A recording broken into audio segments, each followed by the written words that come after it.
Hello, Michelle. Thank you so much for joining me. You're welcome. Thanks for having me on.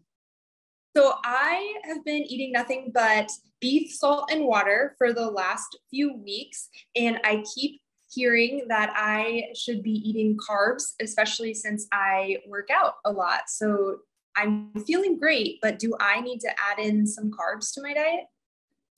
Yeah, carbohydrates are the only non-essential macronutrient. And what that means is, we have three macronutrients, right? We have protein, fat, and carbohydrates. We have essential fatty acids. You'll die without that. Essential amino acids, die without those. There is no essential carby acid. So, if you're doing this for a month, test it out, see how you feel. Um, you're not going to die. Your brain is not going to stop functioning. You're not going to pass out, as you've probably realized. So no, you do not necessarily need to add carbs back to your diet.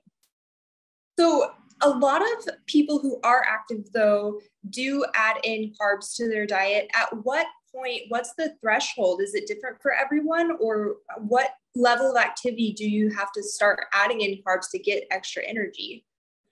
Yeah, I think it really depends on what your goals are, right? And I think that's really, I appreciate you bringing that up because, I'm somebody who is an ultra runner. So, I race distances over 26 miles.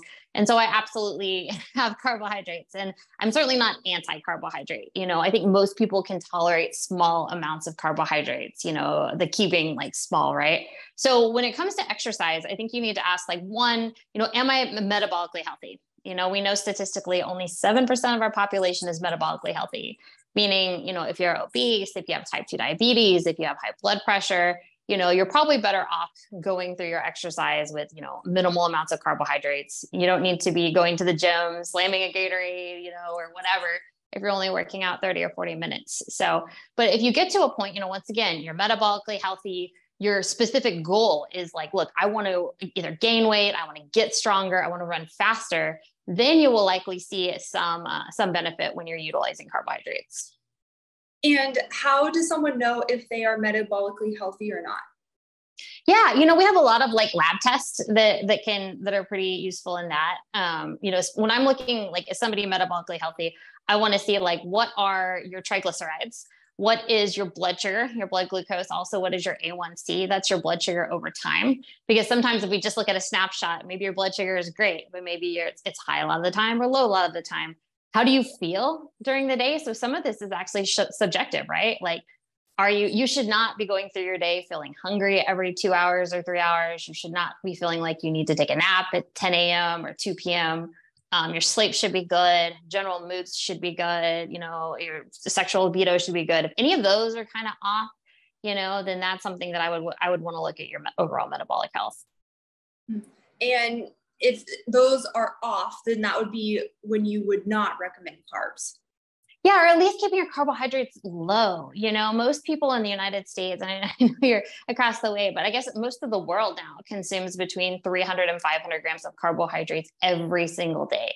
That is a lot of carbohydrates. If you look at a graph of what like carbohydrates do to your blood sugar, there's a very, very large rise when you have carbohydrates. There's a much smaller rise with protein and almost a muted response with fat. So yeah, if you're somebody who's not metabolically healthy, you're dealing with, obesity, diabetes, or having all these other kinds of issues, you really need to look at your relationship with carbs. In some cases, you may be best having zero carbs. In some cases, you may be best really drastically reducing your carbohydrates.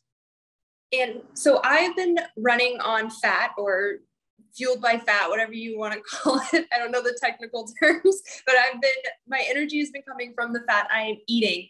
I've been told often as well that my brain cannot function on fat alone. I need the glucose, but I need glucose from carbs because if my body has to make its own glucose, that eventually it's going to shut down or explode. I'll spontaneously combust. I don't know. Yeah, that's really interesting. It's, we have so many diseases of people having too many carbohydrates. I think it's really interesting how I wish people would be as worried about people having too many carbohydrates and sugar as they seem to be when people have a lot less carbohydrates and sugar. The brain, people are right when they say the brain does need glucose, but the brain can actually make its own glucose, as from gluconeogenesis. And, And your body can use different substrates to do that. It can do it from protein and lactate and other things. You know, I think the concern comes when if somebody's eating a very low calorie, very low fat, you know, some of those really, really restrictive diets can absolutely mess with your hormones and cause problems and other issues long term.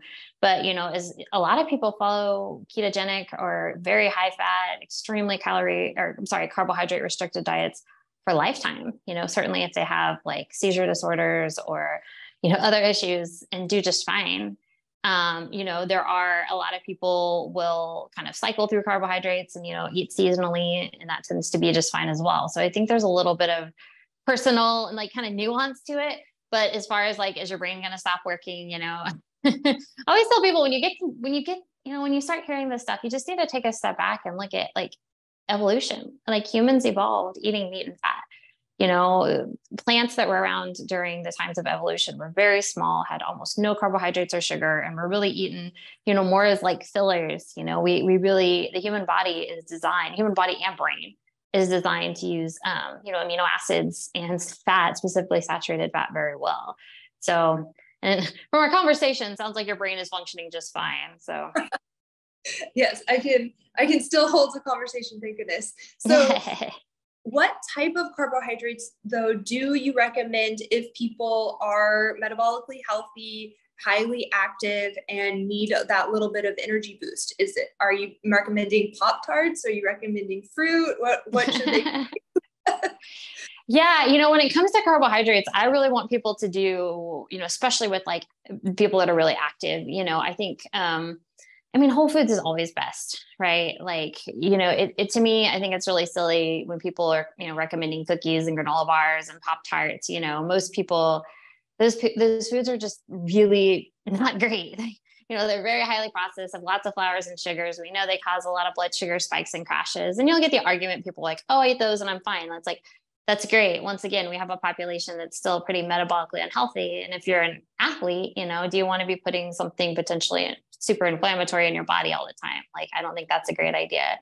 So, you know, I always recommend, I don't necessarily think there's one carbohydrate that's significantly better than the other. You know, I wouldn't argue like, is a sweet potato better than rice or what, you know, that in those cases, you know, take a whole food, take what settles in your stomach, what makes you feel okay, and just kind of go from there. But I'm always leaning on whole foods, you know, for very specific events, like for your race day or incredibly hard workout, something you're doing, you know, I'm going to race 2 or 3 times a year. I'm going to have really intense workouts, you know, several times a month. In those cases, having like a more of like a liquid glucose or something, you know, but once again, that is a small percentage of the population that's metabolically healthy, really going for like high endurance, you know, trying to podium, to improve, to do better.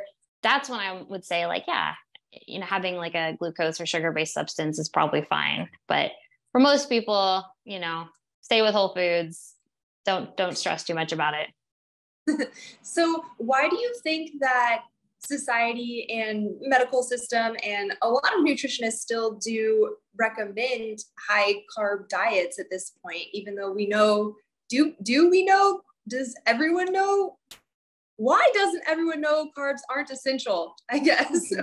No, I don't think that's a good question. I don't think a lot of dietitians know. I think if you polled a lot of dietitians, they would say, yes, they are. And I say this coming from having gone through the traditional dietetic system. I mean, we were taught that every disease, whether you're a type 2 diabetic, whether you're obese, whether you're anorexic, whether you have kidney failure, heart failure, carbohydrates are still the foundation of human nutrition. Like they are necessary. They are crucial. You know, there's no other explanation. Why would you give somebody who has type 2 diabetes a consistent carbohydrate diet? You know, the only possible explanation is like, you genuinely are taught, believe that they must have these things, you know?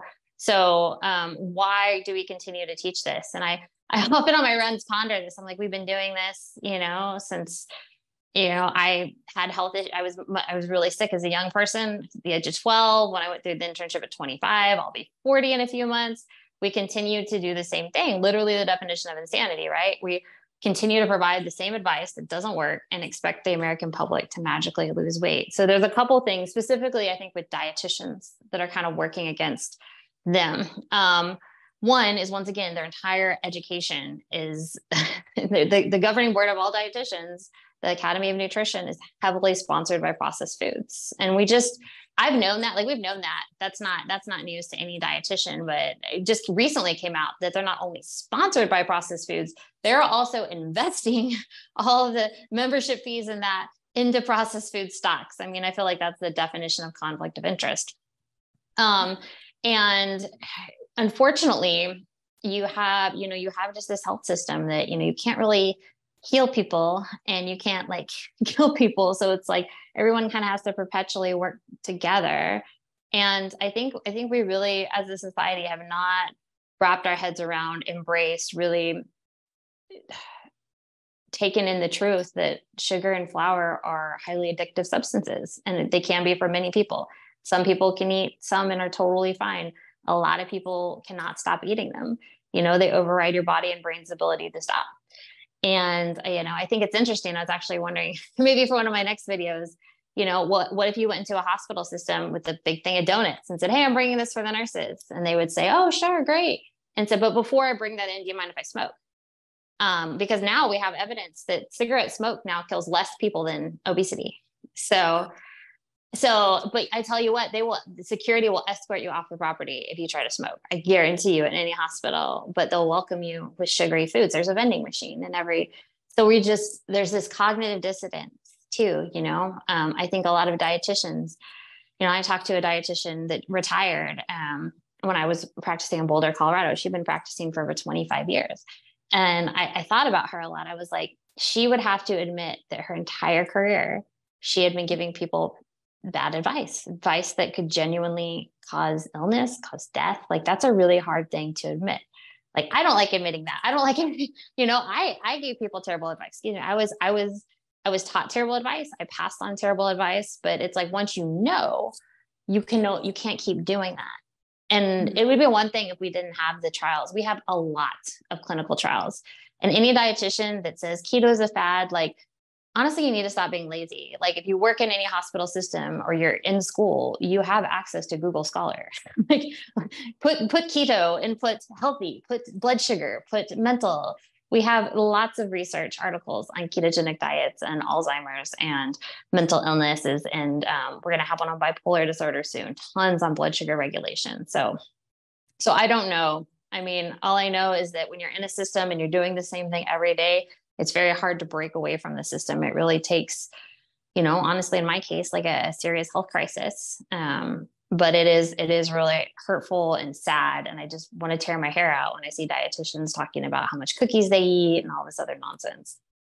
Yeah, because it does seem like they do genuinely believe that they're doing the right thing, because they themselves are eating that way most of the time. Because yes. It's like, when you have someone who knows the truth, like, they are also following what they are saying. So it's scary that they still don't. Do you think it's pure laziness, or do you think they just genuinely trust what they're being told and don't question it?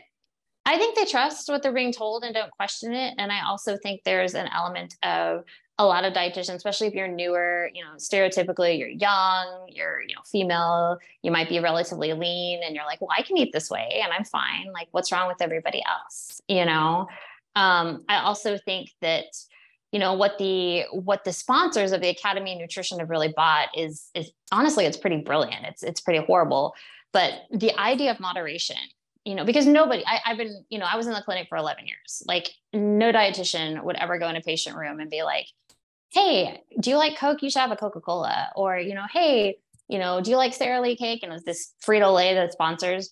But what they bought is they have bought when a patient says, I don't know what to eat. I'm overweight, I'm diabetic. Is it okay if I have a Coca-Cola sometime? Can I have a bag of chips sometime? The dietitian says, oh yes, just don't do it very often. Do it in moderation. That's what they have bought. They have bought dietitians saying, oh, it's okay, just have it once in a while. And we know that moderation, these foods are designed to override your brain and body's ability to stop eating. And also moderation is completely arbitrary. I had a conversation with a really brilliant PhD guy that is a big advocate for keto. And he said, if we just defined moderation as twice a year, then we might be okay. Like it's literally on your birthday and Christmas, you get to eat sugar. It's like you're going on a bender for a day, you know, but we don't. We tell people moderation, and, you know, most people, it's once a day, twice a day, 5 times a week, whenever I want, you know, if I'm feeling sad or lonely, like it's just really, I mean, then you have an entire society, even in a hospital, that will bring you all those sugars and flours that you want. You know, we've as a society decided that certain substances need to be regulated because they're potentially addictive, right? Like we've decided alcohol, cigarettes, depending on where you live, marijuana, right? Like, hey, we got to be careful about these things. And with sugar, it's just like, hand it out, you know, to your kids, to your elderly, as much as you want. If you're sad, you know, it's very interesting. We just live in a really strange world. And it's pretty heartbreaking, though, that the people who should be health professionals, you know, the dietitians who should be out here saying, like, no more, like, I can't keep watching chronic diseases, you know, continue exponentially on my watch, are the ones that tend to be like, here's me eating cookies. Exactly. How do you feel, though, about the new guidelines, I guess, that are going to be coming out with, have you seen the interview? I forget her name, where she said that obesity is a disease and it's genetics. Yeah. How do you well, feel? Of course, how, you know, and I've thought about this a lot, and I've thought about this in other contexts as well. You know, there was recently a lot of articles being posted about children, and that, you know, if children are overweight, we should be using diet drugs and even bariatric surgery on kids as young as 13. And what I feel has happened is we've basically set people up to fail. We basically have been, you know, and we're seeing all these chronic diseases rise, right? And we continue to give people the standard American diet, lots of carbohydrates. And it's so funny. Well, it's not funny, but if you just look at a graph of how quickly insulin suppresses fatty acid oxidation, and that's just a fancy word of saying when you have an insulin response, your body does not burn fat. It just shuts it down immediately. We have glucose in our bloodstream. We're burning carbs, not fat. Like it happens like super fast. And so over the last several, decades, we have transitioned to where we're eating all the time, we're drinking, all these sugary drinks all the time. So we're constantly burning sugar, we're constantly suppressing fat burning. So of course we're getting obese. And as opposed to actually addressing the problem, as opposed to saying like, hey, let's first look at hormones. Let's look at how we can keep insulin as low as possible and keep people healthy. It's just like, it's just your genetics. It's not your fault. Keep eating how you're eating. We'll just give you a pill, Yeah. And it's up to everybody. It's up to the medical professionals. It's up to the consumer, because unfortunately some people are just lazy too. It's easier just to say like, it's hard to change. It's hard because food isn't just fuel, it's for many people coping. It's emotional management. It's a true addiction. So I just, when I see stuff like that, I want to lose my mind because the truth is, yes, we all have genetic predispositions to certain things, right? Like I could work out until I absolutely die. I'm not going to be, 300 pounds in a CrossFit, like whatever, I'm super tiny and lean. And just like a, 400-pound linebacker is not going to beat me in a long distance race. Like genetics do play a part in life. Some people may be more or less prone to atherosclerosis, mental disorders, right? But that does not determine your destiny, like it's a really lazy way of trying to deal with basically an epidemic. Is saying like, meh, there's nothing you can do about it. So just take this pill, and it's the same thing about, we have a really strong movement for people to be, fat acceptance or obese, accepting people who are obese. And, I get a lot of flack if I talk about this because it's like, oh, Michelle, you're lean. And yes, no, I've never been obese, but when I was severely anorexic, nobody said like, health at every size, 57 pounds, you're fine. Nobody's saying you're a bad person. Nobody's saying you're a failure. If anything, the system has failed you. Fuck this terrible nutrition system that is basically all about profit. This is not your fault, but this is your responsibility. It's not your genetics. Let's all do better. Right. So, and I just, the whole thing frustrates me a lot. And I feel like we're constantly passing blame versus like, let's look at this root cause. And I also think we need to start honoring people's stories that have healed themselves on low carbohydrate diets, these animal-based diets. And we need to start really digging this research. There's over 1,000 clinical trials on ketogenic diets. People that are like, it's a fad, 1,000. There's more clinical trials on ketogenic diets. You can tell these dietitians than Mediterranean diets and vegan diets and vegetarian diets, than any other diet out there. So we just have to do better. Do you think that at the root of it, it's the people's love of money that is propelling this forward, or ego? Do you think that we just think that we're so smart, we can develop this pill and cure this disease instead of going back to nature, eating real whole food, going back to what our ancestors seem to know without all of this fancy science? So do you think it's our ego, or people just wanting to make billions and billions of dollars off this new pill that they're going to push on the public? I mean, I'm sure ego plays into it. We all have an ego to some degree, right? But I mean, if you could monetize health, then people would be on that all day, every day, and that's why I feel like our healthcare system, if we could reward people for getting people off medications, keeping them from surgeries, I think we completely change the trajectory of the health of, our nation and the world. So I think it has to do with money. I mean, you always follow, unfortunately, the money. That is interesting. So wouldn't that be kind of insurance companies like motivation to get people off of their medication and motivate people to become healthier? Is that not happening right now in the United States?